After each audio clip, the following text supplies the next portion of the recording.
Hindi English 92 channel में आप सभी का स्वागत है। कल हमने अपवर्तक और अपवर्त्य का सामान्य परिचय पढ़े थे और आज हम अपवर्तक और अपवर्त्य का परिभाषा सहित उसका निष्कर्ष भी देखेंगे, यानी विस्तार से हम अध्ययन आज करने वाले हैं। अपवर्तक किसे कहते हैं?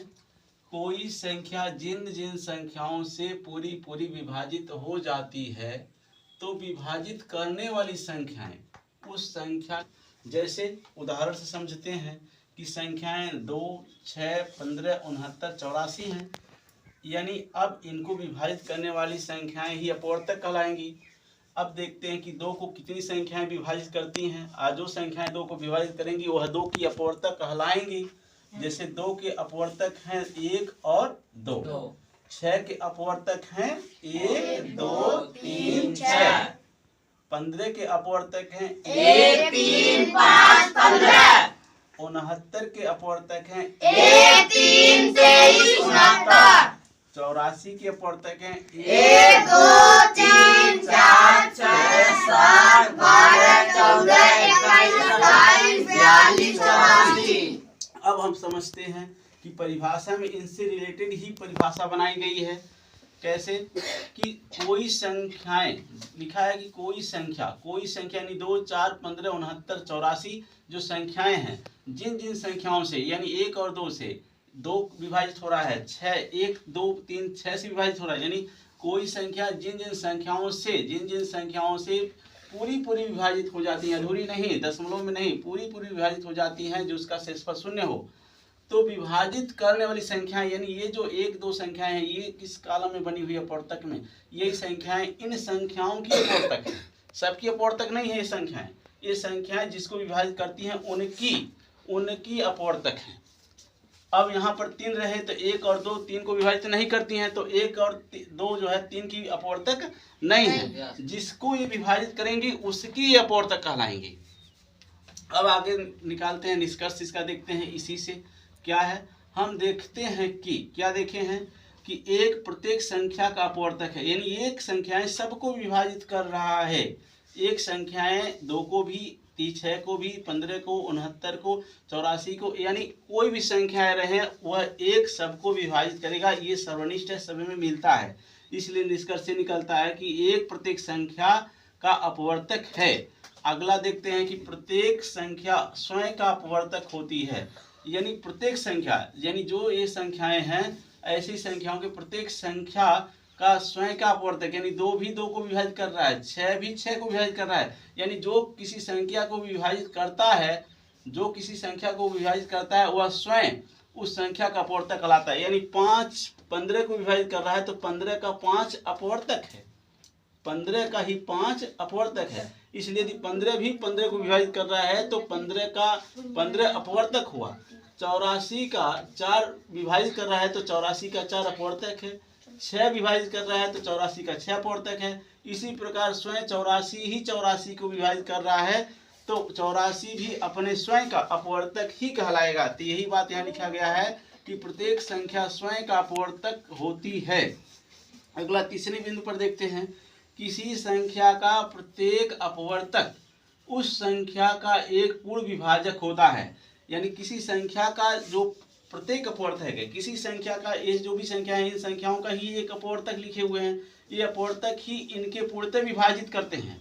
प्रत्येक अपवर्तक उस संख्या का एक पूर्ण विभाजक है, बांटने वाला है, पूरा बांटेगा, जिसका शेषफल 0 होता है। यानी आप 84 को लीजिए, 2 84 को पूरा विभाजित करेगा, यानी पूर्ण ये विभाजक है, यानी 2 विभाजक है पूर्ण रूप से, 4 भी विभाजक है 84 का पूर्ण रूप से। यानी जो भी इस अपवर्तक होते हैं इन संख्याओं को पूर्णतः विभाजित करते हैं या पूर्ण विभाजक होते हैं। आते हैं चौथे पॉइंट पर, किसी दी हुई संख्या के अपवर्तकों की संख्या, यानी किसी दी हुई संख्या, ये संख्याएं दी हुई है, के अपवर्तकों की संख्याएं जो है वो सीमित होती है, अनंत नहीं होती। इनका भी एक लिमिट होता है, ये स्वयं के ऊपर या अधिक नहीं होंगी, यानी 2 से अधिक इसका अपवर्तक नहीं होगा। 6 से अधिक, यानी 6 से अधिक, ये 7 कहें 8 कहें, इसको 6 को विभाजित नहीं करेगा। ये जब भी करेगा इसके बराबर या इससे छोटे ही संख्याएं इसको विभाजित कर पाएंगे। आगे बढ़ते हैं चौथे पॉइंट पर। ये तो हो गया सीमित वाला, परिमित होती है। पांचवें पर किसी संख्या का प्रत्येक अपवर्तक, किसी संख्या का प्रत्येक अपवर्तक उस संख्या से छोटा या उसके बराबर होता है। इसका मतलब ये है कि किसी संख्या का प्रत्येक अपवर्तक, ये जो अपवर्तक हैं इस संख्या से छोटे होंगे। जो दी हुई संख्या है ये अपवर्तक इससे छोटे होंगे या तो इसके बराबर होंगे। यानी यहाँ 6 है, 6 से इस 6 के जो अपवर्तक होंगे वह 6 से छोटे भी होंगे या तो बराबर होंगे, लेकिन बड़े अधिक जो है 6 से नहीं होंगे, 6 से अधिक नहीं हो सकते। अब आगे देखते हैं अपवर्त। अपवर्तक तो हमने समझ लिया, अपवर्त समझते हैं जिसे गुणज भी कहते हैं। कोई संख्या जिन जिन संख्याओं से पूरी पूरी विभाजित हो जाती है, कोई संख्या जिन जिन संख्याओं से पूरी पूरी विभाजित हो जाती है तो विभाजित होने वाली संख्या विभाजित करने वाली संख्या की अपवर्त कहलाती है। अब आप देखेंगे कि 1 और 2 को विभाजित करता है, इसलिए 1 और 2 का 2 अपवर्त है। 1 2 3 6 को विभाजित करता है, इसलिए 1 2 3 6 का 6 अपवर्त है। 1 3 5 15 को विभाजित करता है, इसलिए 1 3 5 15 का 15 अपवर्त है। यानी जो संख्याएं किसी से विभाजित होती हैं, यानी 15 किसी से विभाजित हो रही हैं, तो 15 1 3 5 15 की अपवर्त है। तो 1 3 2 1 3 23 69 की 69 अपवर्त है। 1 2 3 4 6 7 12 14 21 84 42 84 का 84 अपवर्त है। क्या है? अपवर्त है। यानी जिन संख्याओं से कोई संख्याएं विभाजित होती हैं तो विभाजित करने वाली संख्याओं की विभाजित होने वाली संख्याएं अपवर्त कहलाती हैं। यही परिभाषा लिखा गया, एक बार फिर से रिपीट कर लेते हैं। कोई संख्या जिन जिन संख्याओं से पूरी पूरी विभाजित हो जाती है तो विभाजित होने वाली संख्याएं विभाजित करने वाली संख्याओं की अपवर्त कहलाती है। यहाँ तक का क्लियर हो गया है। अब हम आते हैं निष्कर्ष पर। यहाँ पर निष्कर्ष निकालेंगे। संख्या अपने प्रत्येक अपवर्तक का अपवर्त होती है। अब यहाँ समझ लेते हैं कि कोई संख्या अपने प्रत्येक अपवर्तक यही है कि अपवर्त होती है। कि ये देखिए 6 से विभाजित हो रहा है, 2 से 2 विभाजित हो रहा है। यानी जो संख्या विभाजित होती हैं, आज जो संख्या जिससे विभाजित होती हैं उसकी वो अपवर्त होती हैं। इसलिए 1 का 2 तो अपवर्त है ही है, और 2 का भी 2 अपवर्त है, क्योंकि 1 से भी 2 विभाजित हो रहा है, 2 से भी 2 विभाजित हो रहा है। जैसे कि यहाँ हमने देखा है कि 1 और 2 से विभाजित हो रहा था, इसलिए 1 और 2 का 2 अपवर्त है। 1 और 2 3 6 से 6 विभाजित हो रहा है। यानी जो अन्य संख्याओं से विभाजित हो रहे हैं उससे उसका तो अपवर्त है, स्वयं की भी अपवर्त है। यानी 2 से हुआ है, 6 से विभाजित हो रहा है, 15 से भी हो रहा है, 69 से भी हो रहा है, 84 से भी हो रहा है। यानी 84 का स्वयं का भी एक अपवर्त होता है। कोई संख्या अपने प्रत्येक अपवर्त का अपवर्त होती है। किसी संख्या का प्रत्येक अपवर्त उस संख्या से बड़ा या उससे बराबर उसके बराबर होता है, उससे बड़ा या उसके बराबर होता है। किसी संख्या का प्रत्येक अपवर्त जो होता है उस संख्या से बड़ा या उसके बराबर होता है। तो यहाँ पर समझते हैं कि क्या शब्द का अर्थ क्या हुआ। किसी संख्या का प्रत्येक अपवर्त उस संख्या से बड़ा या उसके बराबर होता है। जो अपवर्त है, जैसे मान लीजिए 2 है अपवर्त है, वह क्या होगा अपवर्त। अब या तो 4 हो, 6 हो, 8 हो, ऐसे ... यह अपरिमित रूप से अनंत तक रहेंगे। वह 2 से विभाजित होंगे और वो खुद उस संख्या से भी विभाजित होंगे और 1 से तो सबसे विभाजित होंगे।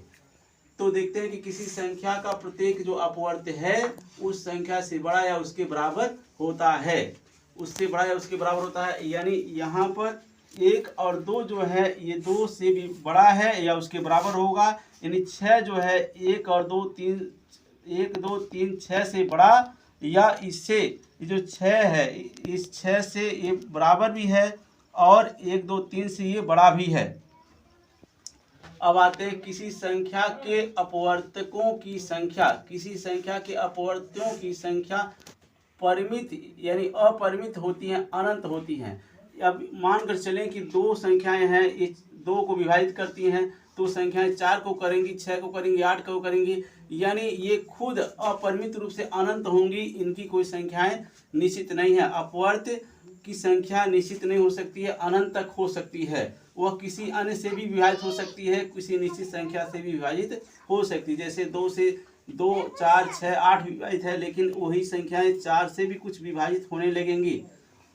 अब आगे देखते हैं कि प्रत्येक संख्या स्वयं का एक अपवर्त है। ऐसा हमने देख रखा कि प्रत्येक संख्या स्वयं का भी एक अपवर्त है, क्योंकि वह संख्या 6 से विभाजित हो रही थी, यहाँ 6 भी उससे विभाजित हो रहा था, 15 से विभाजित हो रहे हैं तो स्वयं का भी अपवर्त हुआ।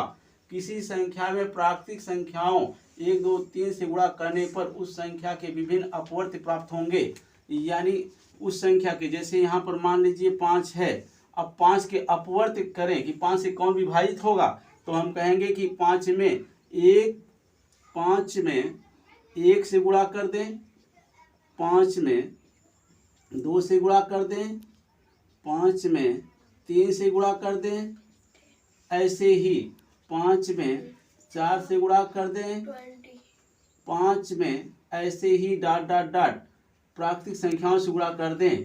तो ये जब सभी संख्याएं 5 की अपवर्त होंगी और ये जो अपवर्त हैं ये 5 के अपवर्त हैं और इनकी अपवर्तियों की संख्या अनंत होगी। 5 से बहुत सारी संख्याएं विभाजित होंगी, इसलिए किसी संख्या में प्राकृतिक संख्याओं 1 2 3 डॉट डॉट अनंत से गुणा करने पर उस संख्या के यानी 5 के विभिन्न अपवर्त प्राप्त होते हैं।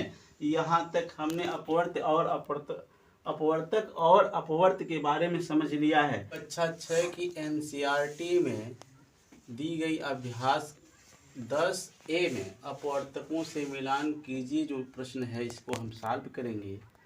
कि स्तंभ क में यहाँ पर ये अपवर्त लिखा है, इसके यहाँ पर अपवर्तक लिखे गए हैं। जैसा कि हमने अभ्यास अभी भी किया है कि अपवर्तक वो होते हैं जो किसी को विभाजित करते हैं, अपवर्त वो होते हैं जो किसी से विभाजित होते हैं। तो अब हम देखते हैं कि 15 को यानी 15 का अपवर्तक कौन है जो 15 को विभाजित करते हैं पूरी की पूरी। तो यहाँ पर देखिए 15 को 1 3 5 कहाँ है, 1 3 5 15 ये है, पहले का है घ। और 24 है, 24 को 1 2 3 4 विभाजित करते हैं, तो यहाँ पर 1 2 3 4 5 विभाजित यही सब हैं। 1 2 3 4 6 12 24 ये विभाजित करते हैं 24 को, यानी घन अंग नंबर है। अब देखते हैं कि 21 को 1 3 7 विभाजित करता है, तो 1 3 7 21 यानी ये तीसरे का घ है। 32 को 1 2 4 8 16 32 विभाजित करते हैं, यानी चौथे का क नंबर है। 36 को यानी 36 को यहाँ पर है 1 2 3 4 6 9 12 18 36 यानी ख जो है पांचवें का ख हो गया, ये मिलान हो गया। अभी तो हो गया, आगे बढ़ते हैं। निम्नांकित संख्याओं के प्रथम 5 गुणज लिखने हैं। मतलब गुणज का मतलब ही बता दिया गया है अपवर्त्य। क्या बताया गया है? अपवर्त्य। अपवर्त्य वो होते हैं जो किसी से विभाजित होते हैं, और बताया गया है कि अपवर्त्य क्या होता है कि उससे बड़ा ही होता है, उस संख्या के बराबर या बड़ा, यानी 3 के बराबर होगा या तो बड़ा होगा। लेकिन कहा है प्रथम 5, यानी वो प्रथम 5 क्या होंगे? प्राकृतिक संख्याओं के जो प्रथम 5 होते हैं वह 1 होंगे, 2 होंगे, 3 4 5, ये तो प्रथम 5 है। ऐसे और भी कहता तो और आगे कर देते डाट डाट। तो प्रथम 5 गुणज क्या होंगे? उससे गुणा करने से ही आएंगे, यानी 3 1 जा 3, ये गुणा करेंगे तो ही आएंगे। 3 2 जा 6, 3 3 जा 9, 3 4 जा 12, 3 5 जा 15। 1 2 3 4 5 हो गए। अगर जो 6 कहता तो हम 6 भी लिख देते ऐसे डाट डाट करके। फिर 4 का है तो 4 1 जा 4, 4 2 जा 8, 4 3 जा 12, 4 4 जा 16, 4 5 जा 20, ये तो हो गए होंगे, 1 2 3 4 5 बस। और 5 का है तो 5 1 जा 5, 5 2 जा 10, 5 3 जा 15, 5 4 जा 20, 5 5 जा 25, 5 ही ढूंढना ही हमको। 9 का 9 1 जा 9, 9 2 जा 18, 9 3 जा 27, 9 4 जा 36, 9 5 जा 45, हो गया 5। ये हो गया 5 गुरज हो गए हैं। अब इसके बाद आप लोग होमवर्क में दे देता हूँ, लिख देता हूँ कि यहाँ पर करने के लिए अगले वीडियो में इसका आंसर बताया जाएगा और आप लोग इसका करके आएंगे।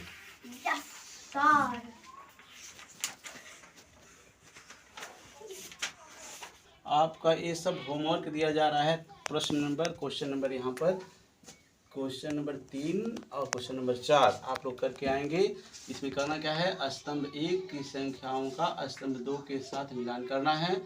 स्तंभ 1 है, यहाँ स्तंभ 2 है, जहाँ लिखा है 7 का गुणज, यानी 7 का गुणज होना चाहिए, यानी 7 से विभाजित होना चाहिए वो संख्याएँ। और यहाँ पर है 8 का गुणज, वो 8 से विभाजित होना चाहिए। 50 का अपवर्तक मतलब 50 को काटने वाला हो, विभाजित करने वाला हो। 30 का अपवर्तक 30 को विभाजित करने वाला संख्या हो, इसी में से ढूंढ करके इसे मिलाना है। 20 का अपवर्तक 20 को विभाजित करने वाला हो। अब आते हैं प्रश्न नंबर 4 में क्या करना है, 7 के सभी अपवर्त ज्ञात कीजिए। अपवर्त है कि ज्ञात कीजिए जो 100 से कम हो, यानी 100 के नीचे ही आने की आवश्यकता नहीं है। ये अगले वीडियो में इनका सलूशन आपको मिलेगा, लेकिन आपसे रिक्वेस्ट है कि आप इसको लगा करके ले आएंगे ताकि अपने क्वेश्चंस के आंसर यहाँ से मिलाएंगे। धन्यवाद, थैंक यू।